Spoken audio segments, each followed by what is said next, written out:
It's been another time. Let's go ahead and get started. I pledge allegiance to the flag of the United States of America and to the republic for which it stands, one nation, under God, indivisible, with liberty and justice for all.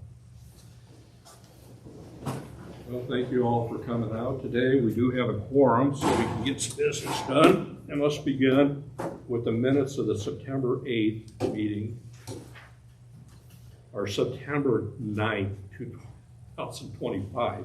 We're starting off good, aren't we? Those are on pages 1 through 4. Do we have a motion to approve? Sure, motion to approve. Thank you. Second. I'll get us first and a second. Any additions, corrections, comments? Hearing none, all those in favor signify by saying aye. Aye. Aye. All those opposed? The ayes have it. Do we have anybody here for public comment today? Or anything on the agenda? Seeing no one, we'll just go forward with the presentation from Gary Public Transportation Corporation. And David Wright's going to make a presentation on the fall service changes. Good morning, everybody. Morning. Is there a spot for coffee? Okay, great. Yes. I usually have coffee here, but I've already had 2 cups of coffee, so. Have another. I can't. I start smelling colors at that point. So this is water. I've got it here. Okay. What I am going to be showing everyone is essentially what we presented to the public a couple of weeks ago at Jay's Breakfast Club. Stephen was there. We actually had a pretty good crowd there. It helps to be at a restaurant. Okay. But in addition to the service change that we've got coming up, just a bit of a refresher on what stuff we're doing. Since it's been a while since we've, been in front of the public. Just hit the main button right here. To the right, the right. Okay. There we go. All right. Okay. All right. For those who really haven't seen a good profile of the organization, of the transit agency, this is us. 4 local routes that serve the city of Gary, 6 regional routes that connect to the other 10 communities from Whiting to the north all the way down to Crown Point. And the BMX, which is a higher frequency rapid bus system, technically out the door just before the red line for Indigo. That's the first rapid bus line in the state of Indiana. But that's been going on since 2018, and part of our service adjustment is going to be returning to that service profile later on. But as you can see right there, this is our current service map. As you can see, we go all the way up into the Hammond Casino and all the way down to the Purdue Technology Center at 101st and Broadway. Our current ridership is now at 31% higher than our lowest point during the pandemic. At this point, the BMX, as well as several other routes, have returned to their pre-pandemic ridership, including pre-pandemic density. And as a part of that, almost because of that, at some point throughout the day, we're probably carrying more people per revenue mile than the South Shore Commuter Rail. Main part of the reason for that is there's a lot of empty area between Michigan City and South Bend, but I think it's worth noting that basically you've got NICD and the BMX, then you've got the other public transit fixed routes in terms of ridership and capacity. Lastly, we provided service to Northern Hammond and Whiting beginning in 2025. And in 24, sorry. And in 2025, as a result of a partnership with Calumet College, we actually increased ridership and frequency on that service, in large part because of the CMAQ grant that we received here. So thank you very much to NERC. But Calumet College is providing the local match to that. And one thing we wanted to highlight is as soon as we increase frequency on that route, we had a more than doubling of our ridership on that service. So immediate dividends. They're also doing some advertising with us, and they're also helping to expand our Cycle 219 bike share footprint. For 2025, this is, as I mentioned, our service snapshot. 11 communities in Northwest Indiana, in Lake County. Used to be 11, several declining urban communities and our growing suburbs. At this point, however, the population changes in Gary, Hammond, and East Chicago are mirroring the same population trends for some of the suburban communities. So we're at a point at this point where we're serving several neighborhoods in those central communities that are growing. We've got to adjust to that. As a matter of fact, based on the American Community Survey, the city of Gary is not the largest percentage decrease in population year over year than some of the other communities in the area. So we're seeing basically an evening out of the population and some of the neighborhoods in the cities.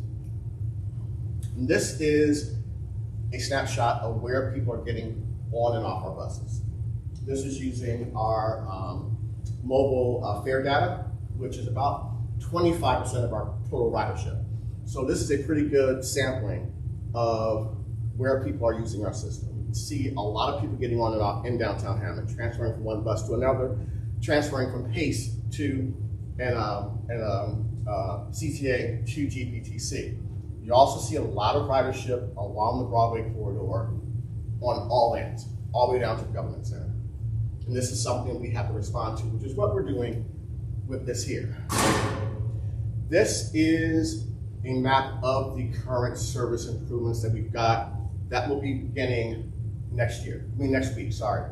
I'm not going to go to the website, but if you wanted to take a look at an interactive website, a map of these service changes, we set up a Google map at that QR code that gives a detailed representation of every service change in the area.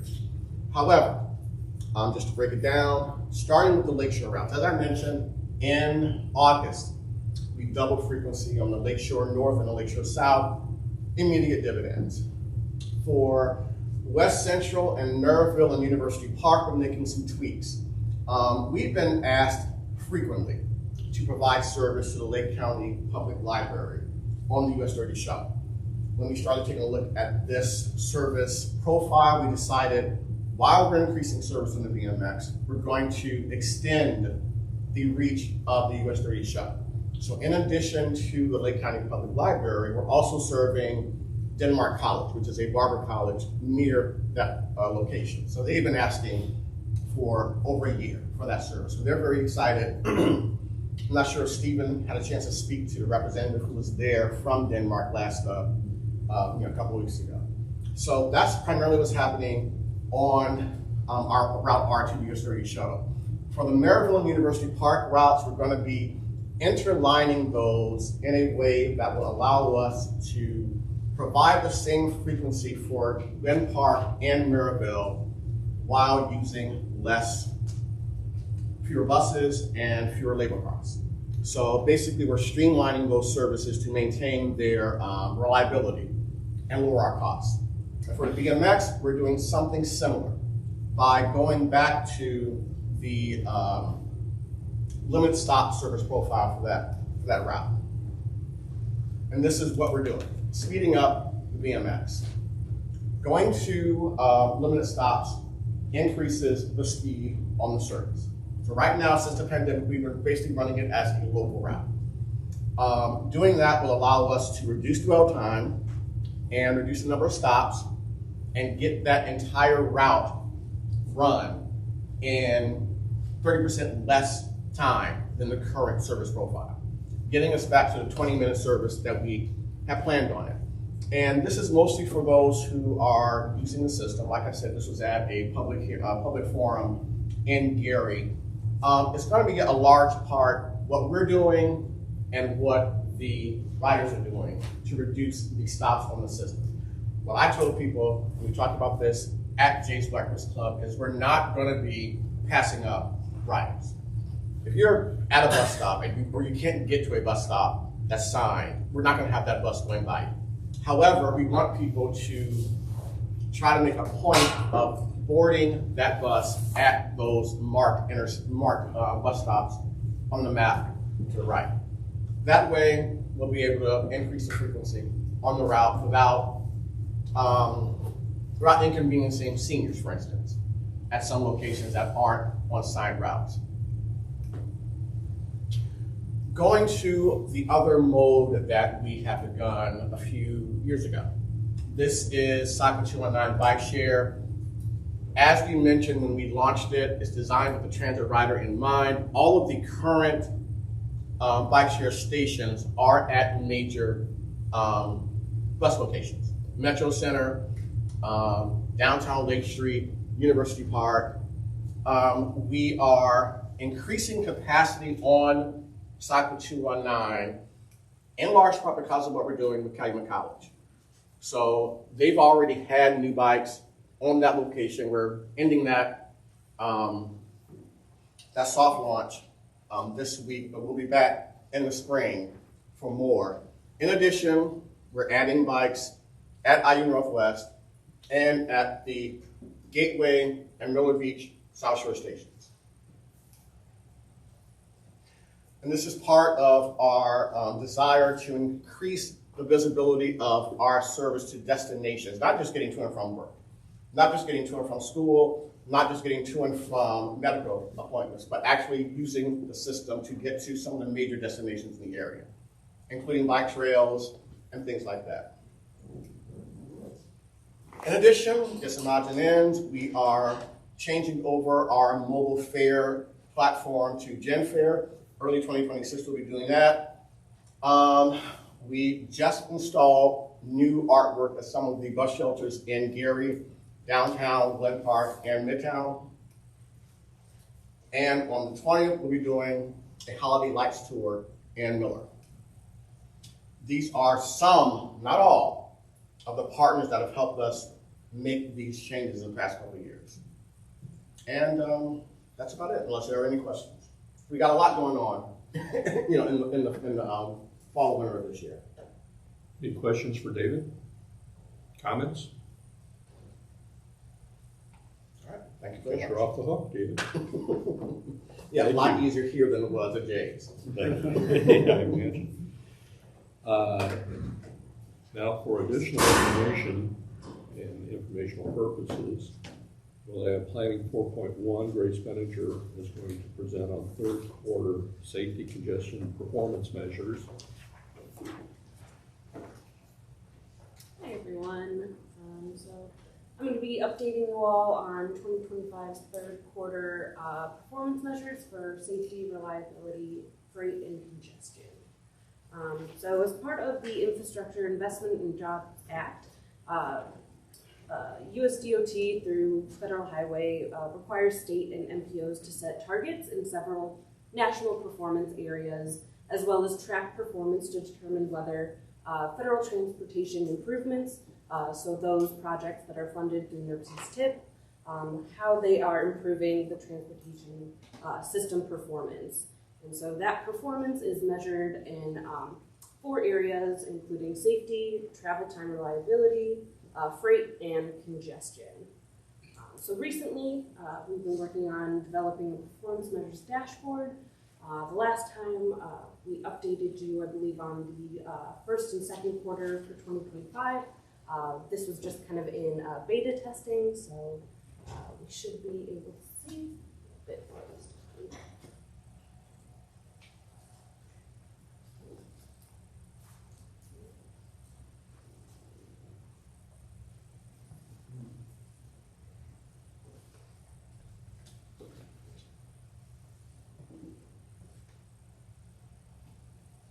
Looks like we lost contact with the computer.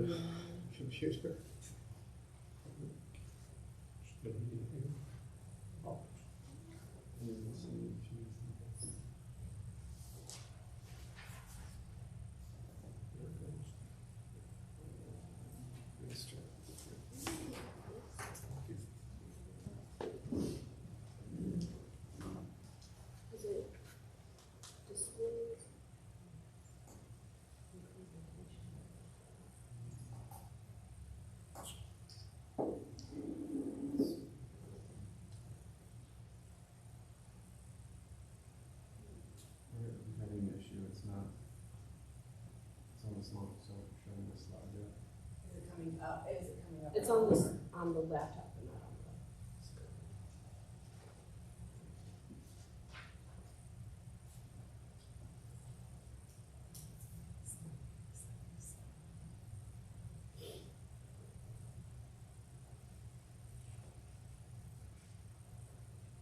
It's showing on another screen.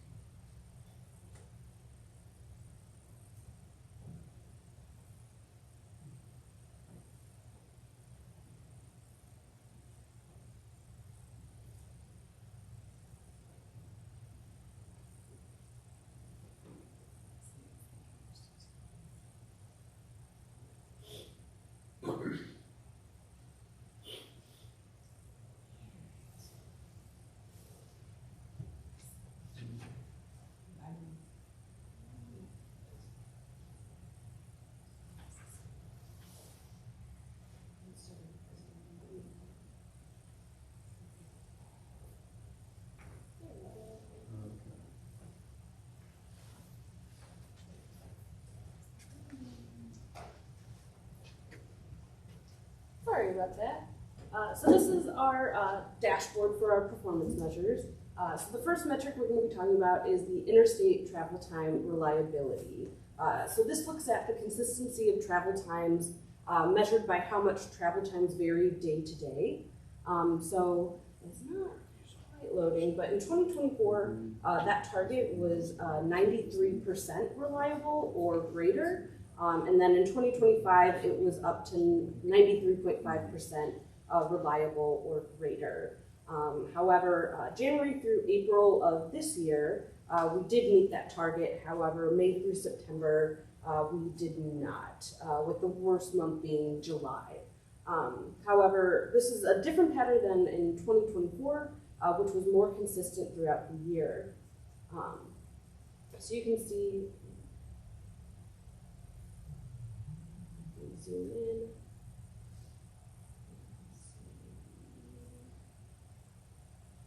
This is 2024 for interstate reliability.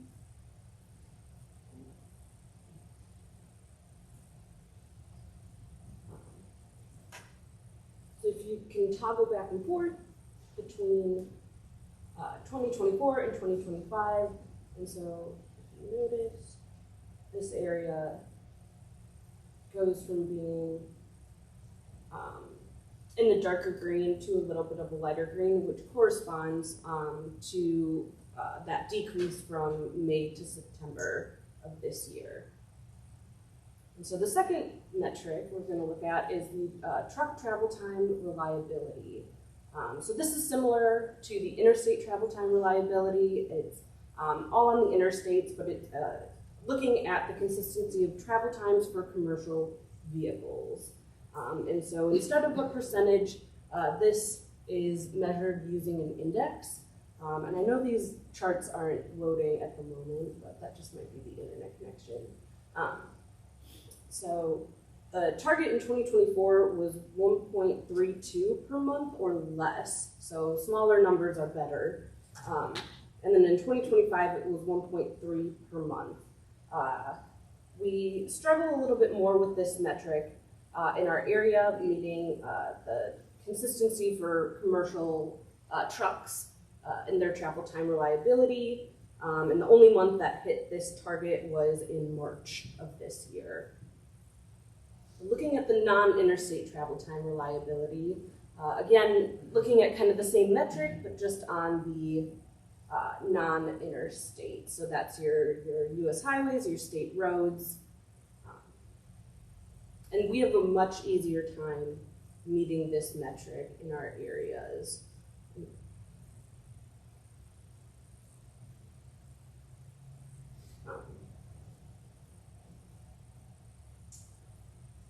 And similarly, we can kind of toggle between 2024 and 2025. The major difference is kind of here along the Route 6 and State Road 49 corridor. You can see those changes there. And we've met this target for all months in 2024 and 2025 so far. Hey Grace, can you zoom out just a little bit so we can see the whole region?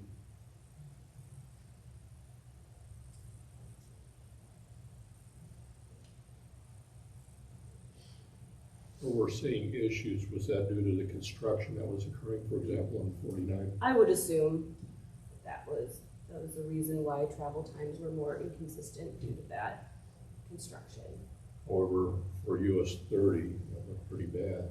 And I don't know what the explanation might be for that.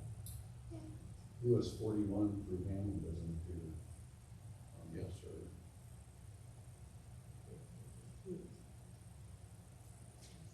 Doesn't appear there, is it?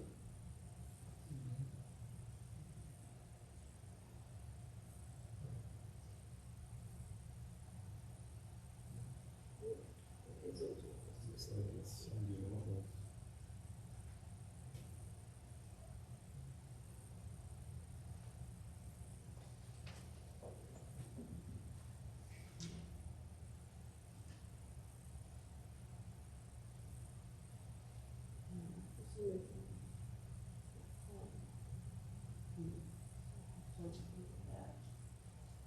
Nor was 12 or 20.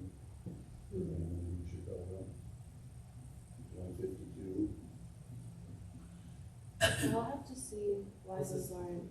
Yeah, it's only the national highway system, so we'll have to look to make sure that.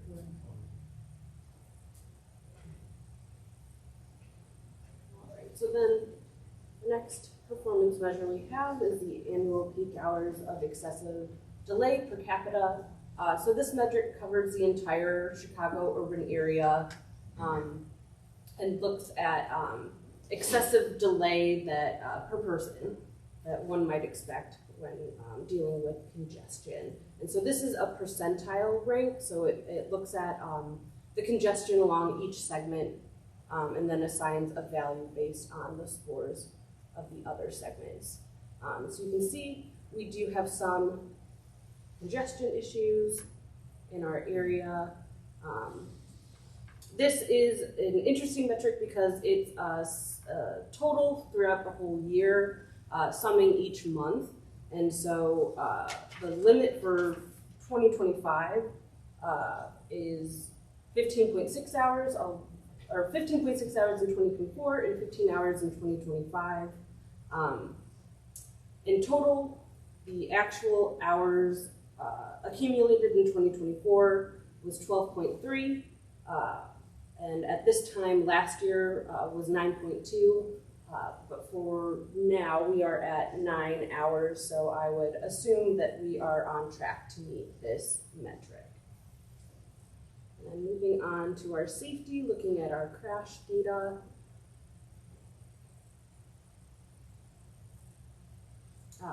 We can see our total crash data broken down by quarter as well as the type of injury. So for quarter 3, we had 5,649 total crashes, which is slightly up or slightly down from quarter 3 of 2024, but has increased from quarter 1 and quarter 2. And that trend follows suit in the property damage only crashes, as well as the serious injury crashes. And then breaking our crashes down by quarter.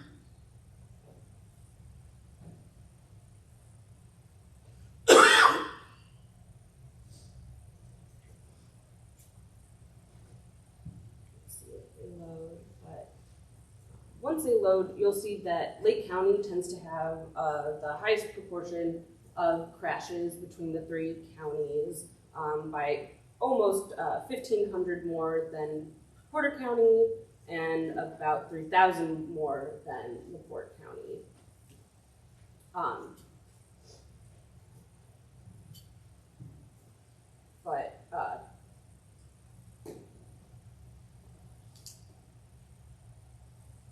And of course, Lake County will have more vehicles per Yes. hour. And Right. The only thing that I know they're not pulling up right now, but there were either consistent or increases in both total and property damage only crashes for all of the counties.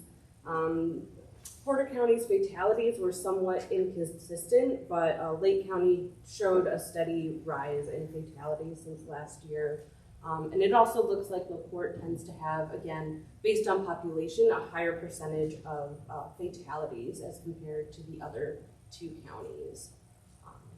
But I apologize for the technical difficulties with this dashboard. The hope is that we'll have this up on the website by the end of the year. So our last metric that's kind of been a new one we've been using is our vulnerable roadway users, or VRUs. And this is a good way to kind of look at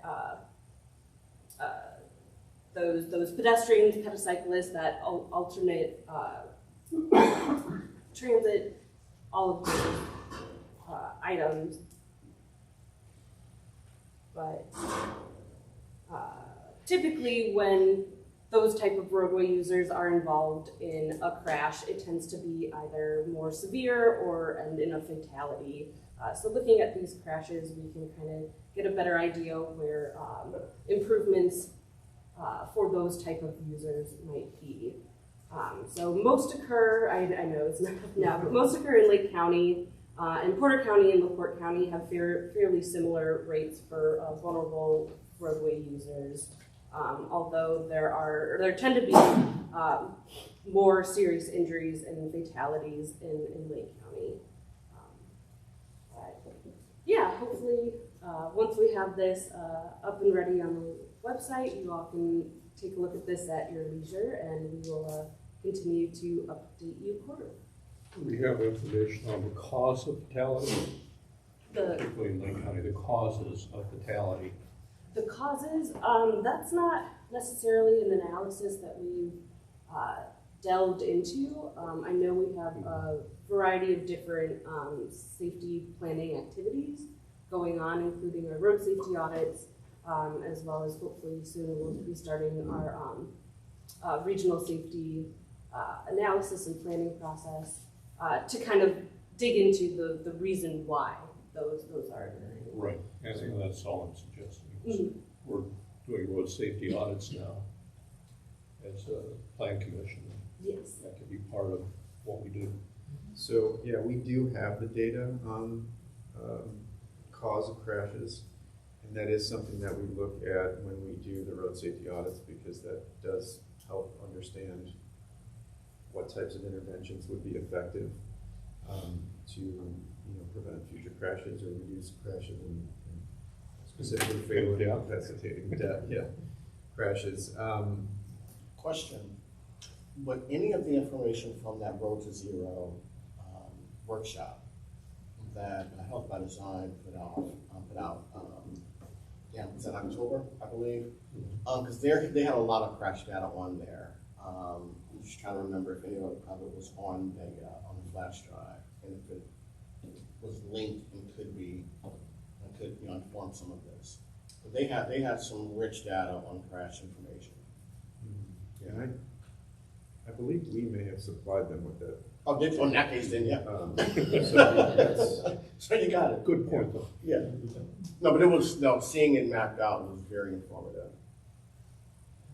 So we had up on our website for a while a map of all the regional fatal and incapacitating crashes. That was part of our road safety audit application.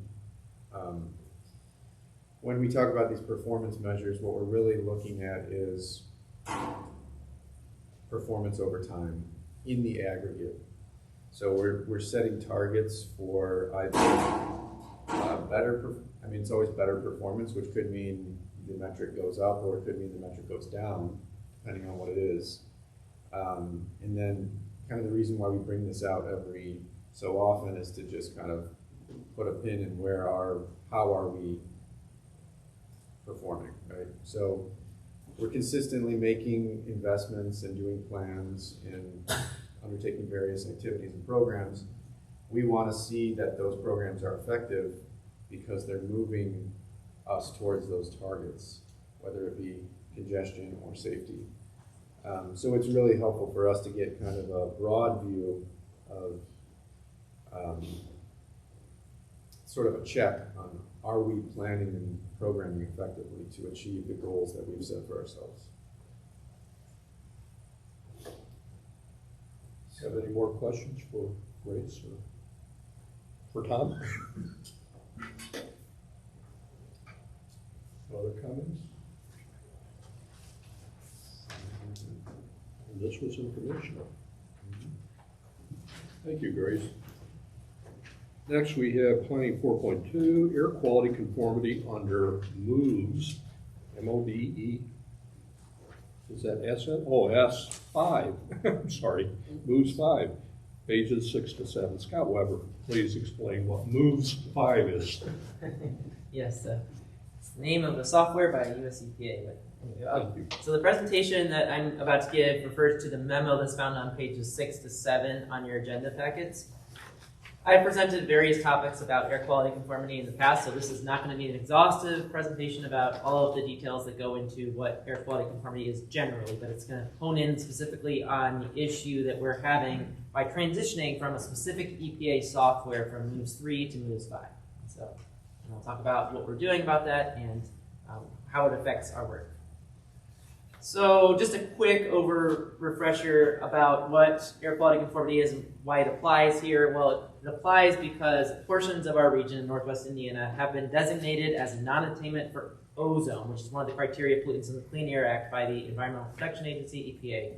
Specifically, there are 5 townships in Lake County and 8 townships in Porter County that are non-attainment for the 2015 standard. And again, that just corresponds with the northern halves of those counties, essentially, or in the case of Porter County, the northern 2/3. All of Lake and Porter counties are maintenance areas for the 2008 standard, and LaPorte County is a maintenance area for the 1997 ozone standard, which expires in a couple of years, so that's potentially good news.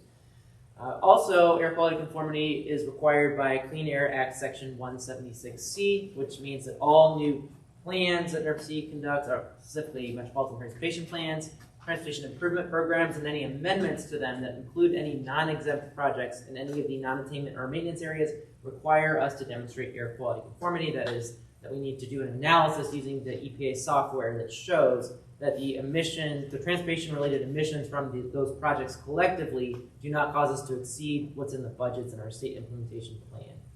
So that's kind of what the regulatory requirements and why conformity applies in our area.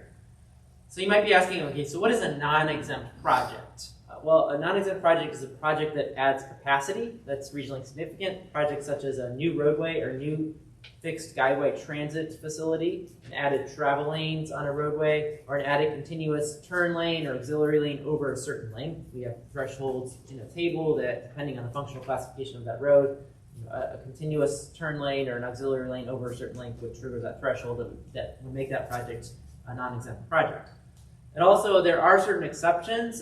So 40 CFR 93-126 defines that projects that are automatically categorically exempt, and those types of projects include railroad highway crossings, highway safety improvement program implementation projects, projects that correct, improve, or eliminate a hazardous location or feature, widening narrow pavements or reconstructing bridges. Those are all projects that have categorical exemptions in the legislation. So that means that if the projects are specifically listed on that list, then they are automatically exempt, so they're not non-exempt.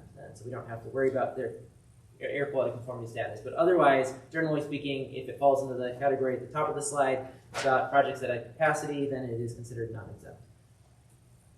So what is MOVES 5, as the chair alluded to at the beginning of this presentation? Well, it's the newest EPA transportation emissions model required to be used for air quality conformity. Since September 12th of this year, we're no longer in the grace period of being able to use the older model, EPA MOVES 3, and that was the model that we originally used for the NWI 2050 Plus and the fiscal year 2026 to 2030 Transportation Improvement Program. That was the model that we used to demonstrate conformity, and that was the model that the US DOT, when they approved our plan and our TIP, wrote a formal letter as recently as August 28th of this year saying that we did demonstrate conformity adequately and we used MOVES 3 because it was allowed at the time. However, going forward, since September 12th, we're no longer able to use MOVES 3, so we'll have to use MOVES 5, which is a newer model. And so there's a lot of technical data that's baked into this new model, which I won't really go into a lot of detail, but we don't have control over what all of those technical inputs that are baked into this new model are. There's a lot of assumptions about fuel standards at the national level, about how efficient long-haul trucks are, the brake and tire wear, emissions profiles of all these trucks. So there's a lot of nerdy technical details that I won't be able to go into that we don't have control over, but we do have to use MOVES 5 going forward. So why can't NERC currently, as it stands right now, pass the conformity with the MOVES 5? Well, internal staff analysis shows that specifically in the year 2030, which is one of the required years in the state implementation plan, the volatile organic compounds, which is one of the ozone precursor emissions, would be above the motor vehicle emissions budgets that is codified in the state implementation plan. And as you can see in this table right here in the column for 2030, the VOC budget is 2.47, and right now we are projecting 3.00, which is above, that's tons per year, tons per summer day. We are above that number of 2.47. So according to the Transportation Conformity Rule 40 CFR 93-118, in order to demonstrate conformity, we're required to show that the emissions of applicable pollutants are at or below the motor vehicle emissions budgets in the state implementation plan. That number is problematic right now. So what we're working on, and I'll go forward with this presentation about what we're working on to try to resolve this issue. So what have we been doing to resolve the issue? Well, first of all, I want to explain that the USDOT's finding letter from August 28th means that our current fiscal year 2026 to 2030 Transportation Improvement Program is fine. It's not frozen like it has been in the past. Everything that's in there can go forward. So I just want to reiterate that point. And we'll also be able to continue to process TIP amendments with only exempt projects going forward until we resolve this issue. So that Charles will explain one of the amendments that contains exempt projects later on in this meeting. But basically, one of the amendments that you'll see before you today, 2603, contains only exempt projects, so we don't have to worry about the status of that being in limbo from the EPA. And that was pared down slightly from the original amendment package request because there were a few non-exempt projects that were in there that we're kind of pushing out to later until we resolve this issue. And also, what are we doing to remedy the problem? We are procedurally working with IDEM, the Indiana Department of Environmental Management, to amend the state implementation plan with revised motor vehicle emissions budget. So seeing that this issue was purely caused by a model software upgrade from MOVES 3 to MOVES 5, there is precedence to request IDEM to amend our budgets with revised in the state implementation plan. And to that end, we sent out an email to the interagency consultation group on October 30th explaining our request. And then we followed up with a technical amendment, technical appendix with the MOVES 5 modeling results and the details that went into those inputs just before Thanksgiving on November 26th that were justifying the results that we were getting. So now that we've sent them all that technical information, we should expect a response from them about how they're going to formally start the process to amend our motor vehicle emissions budgets. So when might we expect an amended state implementation plan? Well, IDEM has agreed to take the lead in processing a SIP amendment with the revised motor vehicle emissions budgets. And then, like I said, following precedent, IDEM will explore adding an additional margin of safety to the motor vehicle emissions budget. We expect correspondence to begin on this very soon, this month. And then once that happens, it does have to go to the US EPA for approval. And the US EPA has a statutory review and comment period for 60 days from when they get the tables from IDEM and when they publish it in the Federal Register as a proposed rule until it can become effective. So we expect that as early as around late February of next year, it'll be formally codified that from the federal level, from the US EPA, that our revised budgets will apply, and then we'll be able to amend our transportation improvement program with the non-exempt projects.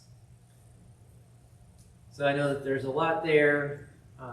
Again, the important takeaway here is that our existing 2026 to 2030 transportation improvement program is still valid and conforming according to the regs. And also any amendments we are allowed to process as long as they only contain exempt projects, which is the majority of projects. Thank you, Scott. Do we have any questions for Scott? Just that initial budget, 0.47 tons per day, I believe. How was that set? Well, okay, so that's a good question. That was set, so IDEM, when they set the budget, they rely on us to provide them with input from what we're seeing in our modeling results. So at the time, we were using Moose 3, since it was at that time when that budget was set, the newest model. And so we were getting a number even lower than 2.47, and then they applied a margin of safety and then set that budget at 2.47. And then we did do several sensitivity tests using identical inputs from that old model in Moose 3 to Moose 5, and it just jumped up by that much in Moose 5, for reasons that are just baked in at the national level. So yeah, it's set based on what we provide them, and at the time we were using the newest model. So. Okay. No, thank you. Any other MPOs having similar issues within the state? Well, so that's also a good question because really there really aren't any other. The only other MPO in the state is KIPTA that is required, which is in the Louisville area, and they're kind of a bi-state MPO that's controlled by two states. So they're really the only other MPO that actually has to even do this Moose modeling because all the other MPOs are with a conformity status or with a non-attainment status that doesn't require them to do the modeling. So it's kind of like somewhat of a unique situation here. So the Chicago region, our neighbor, didn't have the same issues that we were having, but their budgets are set differently also. So based on how the Illinois process works. So I think that the safety margin on the Chicago side, the Illinois side, is quite a bit higher than what we traditionally have been given by IDEM. So, correct me if I'm wrong, Scott, but we are seeking to have that margin adjusted so that it is similar to what they have in Illinois? Yeah, in corresponding with staff at CMAP, it has come to our understanding that there is definitely precedent for EPA to approve budgets that have a larger margin of safety than we're being given, and so we think that it would be a fair request to be in line with our neighbor in the same airshed is receiving from, albeit a different state, but it's something that the same EPA office with the same airshed has approved. So. Any other questions for Tom? Or for Scott? Either one? But thank you for bringing that up, Tom, because I think that's what bears here, that we're all in Region 5 and related to other regions of the state or the country. But you would think we'd have the same performance standards throughout this EPA region. So I'm glad to hear you're pursuing that with the Chicago or the CMAP standard. Any other questions? If not, let's move on to the programming with Charles. Good morning, everybody. Mr. Chairman, Mr. Yes, sir. Is he looking for a recommendation to the full commission on what he just presented? No, he was just, we were just receiving information from Scott. Yeah, so this is a bit of background information, but in the coming months, once those budgets are approved and we reconform the TIP and the plan with MOVES 5, then we will be coming back to the committee for a recommendation to adopt that air quality conformity determination, which would then be a recommendation to the commission. So hopefully when that comes in a couple months, you'll all remember this presentation. Just going back, what concerns me is we're about 17% over budget. And that seems like a high number for them to, do we have any history of IDEM adjusting budgets? Yeah, we do. In fact, just a couple years ago, there was I don't know if you recall, but there was, and I'll let Scott add a little more detail, but we had, IDEM had published some kind of preliminary numbers that we had given them based on an early run of our model, which we had been getting up, was in the process of being updated. And so they published some budgets that were lower than what we could achieve. So we did work with them. That was a much more significant issue because the entire tip was essentially frozen during that period of time. But you know, it's not a heavy lift for them to amend these budgets. It's just procedurally it takes some time. I understand. I mean, 5 or 10%, you could kind of, but 17, you're getting close to 20%, you know. And I would add, because it is volatile organic compounds specifically that was over budget, I think that's a little bit less problematic than NOx if it were nitrous oxide, because it's potentially not competing with as many other sources around the state that would be emitting volatile organic compounds. That's a little bit more of an issue with the evaporative nature of fuels. Not so much like industrial processes, like exhaust type of emission. So I think based on what we've been hearing, I don't think IDEM would have a problem necessarily with giving us an increased margin of safety. Of course, I don't want to speak before anything is formalized. But What would happen if we don't get that increase? So if we don't, then we would continue to explore other options in terms of looking at our mix of projects. We would troubleshoot on a case by case basis depending on the project and possibly have to pare things down in our program. But we would work on a case by case basis on that. But again, I can't speak to what that would look like until we go through that process.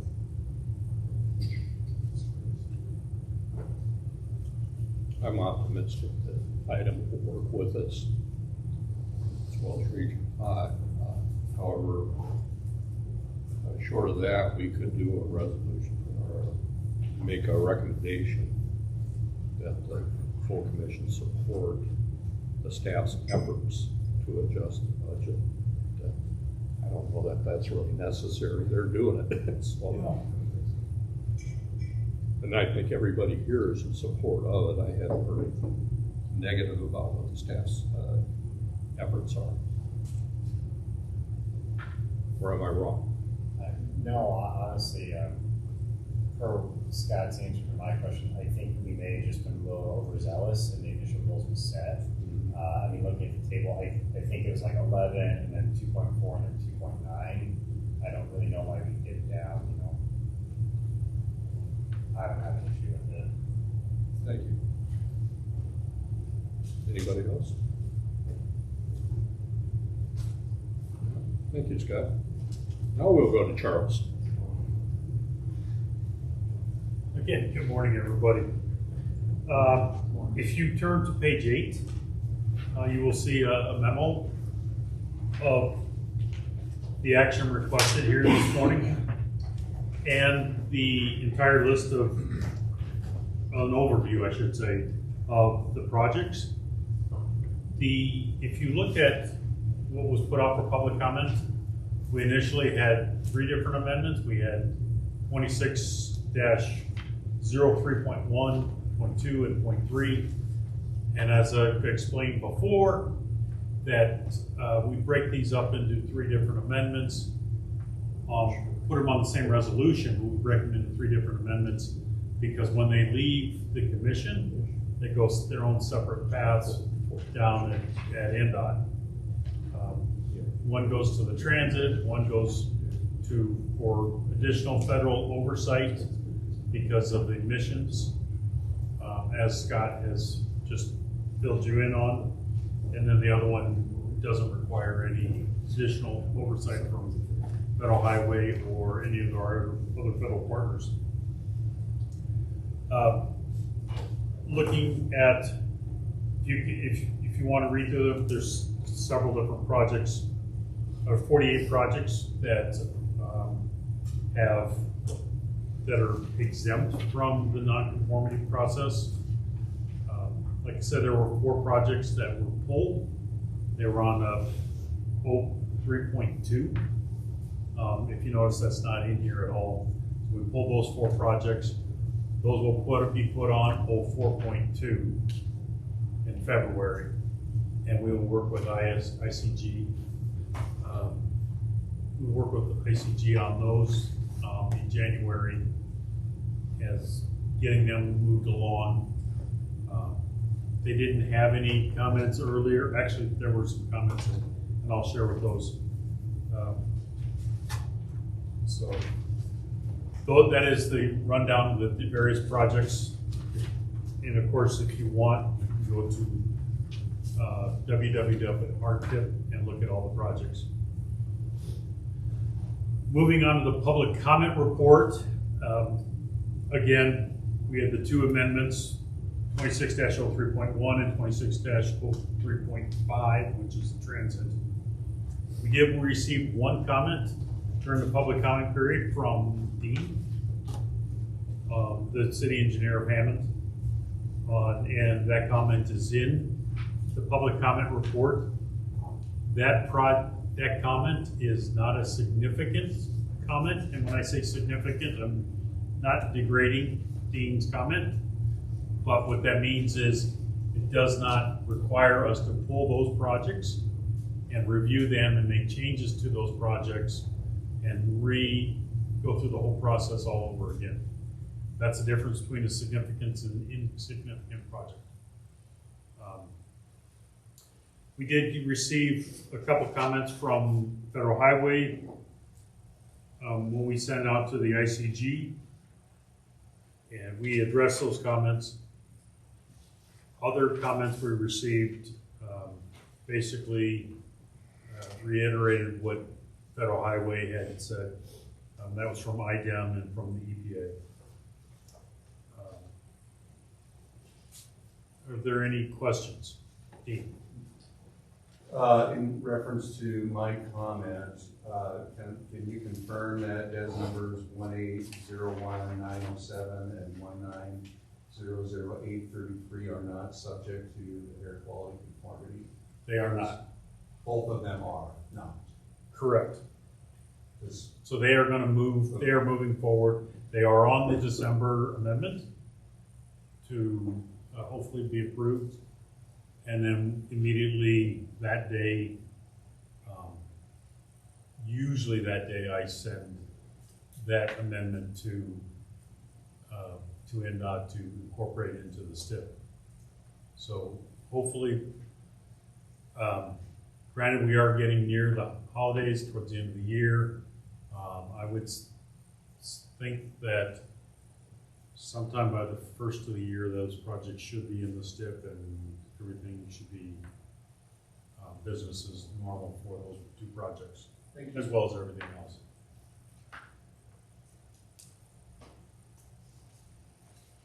Any other questions for Charles?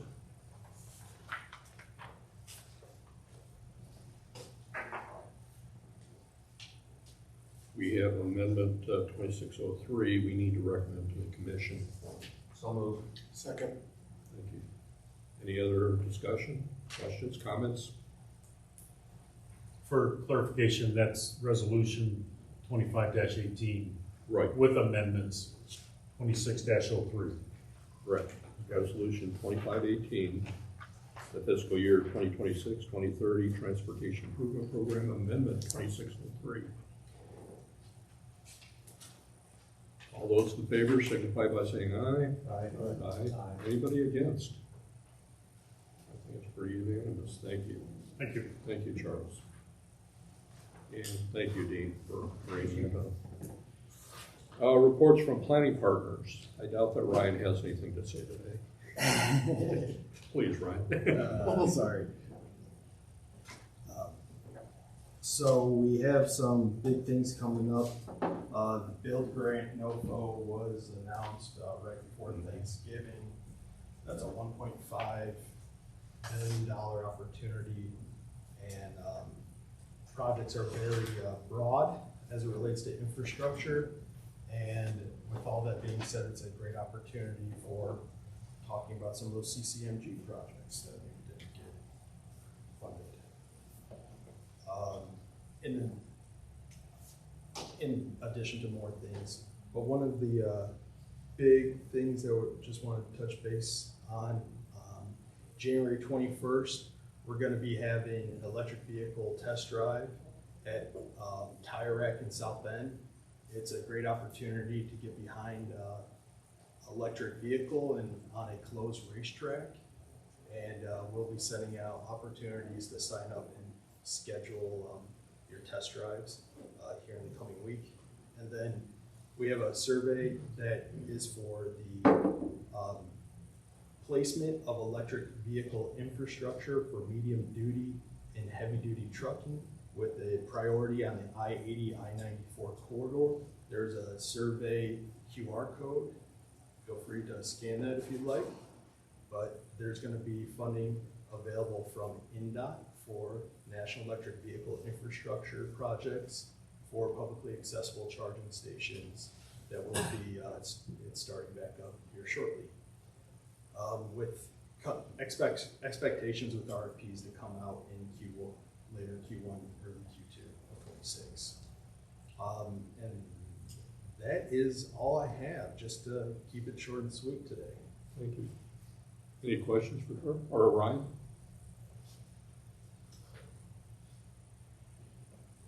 If not, we'll move on to other business staff announcements, including the 2026 meeting calendar is on page 15 of your packet.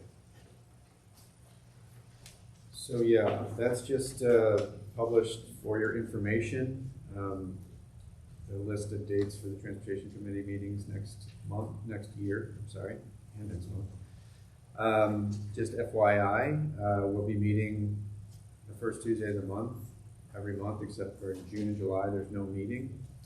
October 27 is our last meeting of the year, and that's a little bit unusual, but it's been moved back a week into October to avoid Election Day. And to be consistent with the full commission / executive board schedule, which will not be meeting in October or December. They'll have a meeting in November, late November, November 19th.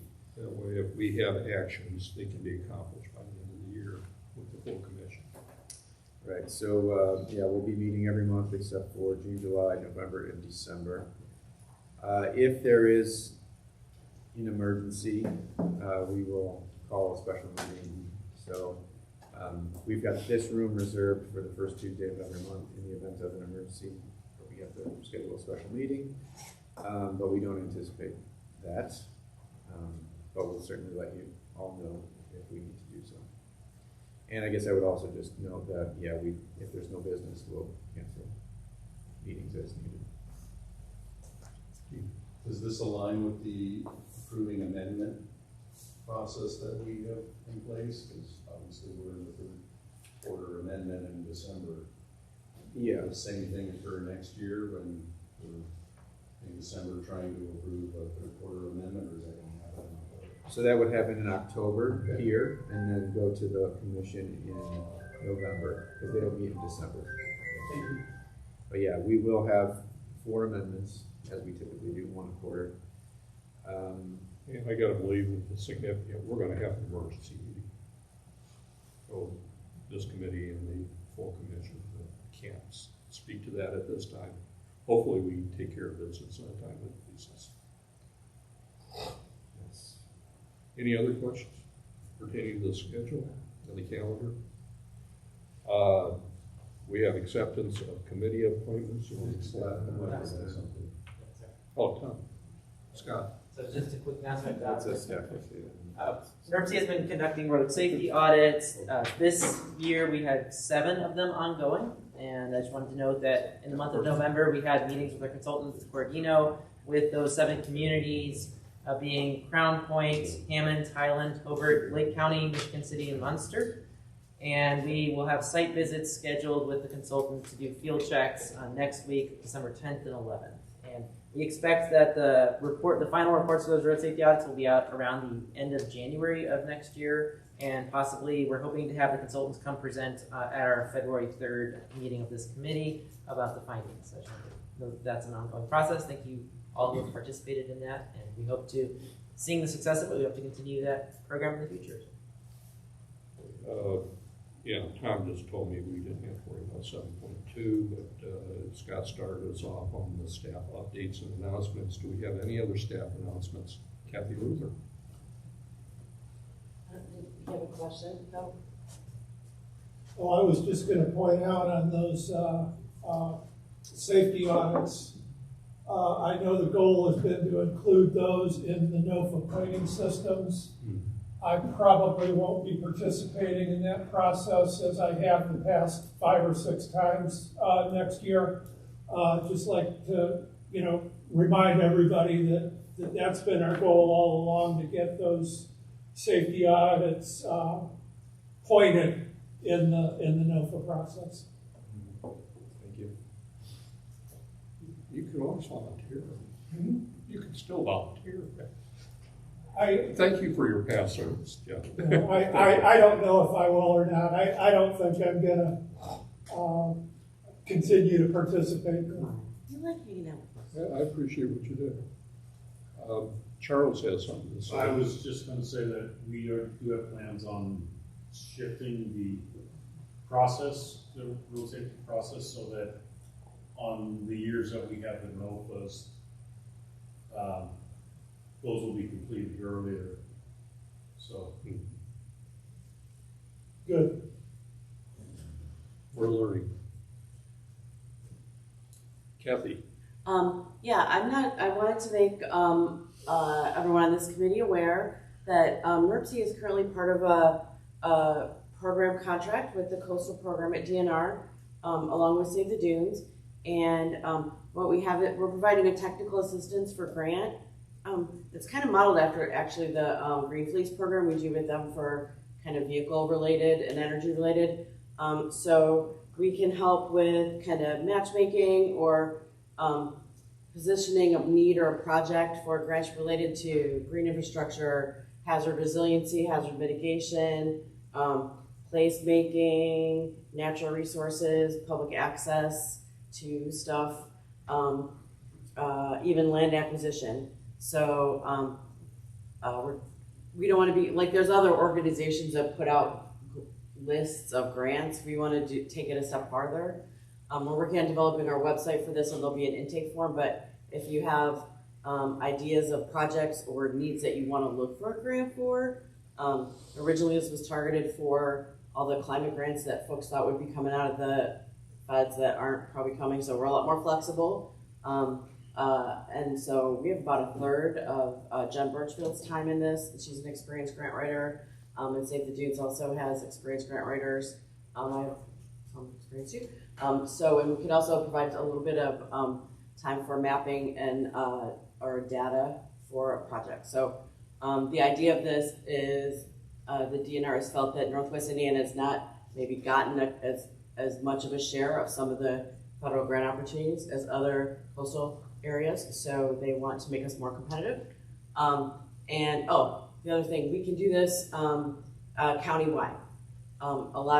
Most of the natural resource and habitat things that coastal can work on now are countywide. So we're not necessarily limited to just the Lake Michigan watershed for this assistance. So stay tuned, and like if you have an idea or if you have a new sustainability committee that's looking for something to do, this might be an opportunity.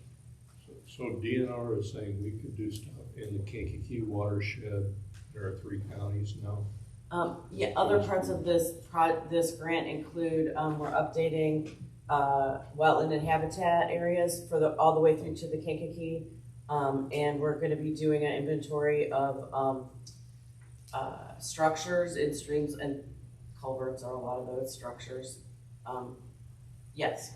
It's a departure from where we were at, because before with Coastal Advisory Board, it was a defined geographic area that was toward the north part of all 3 of our counties. Straight up water quality projects, we probably have to stay in the Lake Michigan Basin, but if there's a habitat piece, we can go south.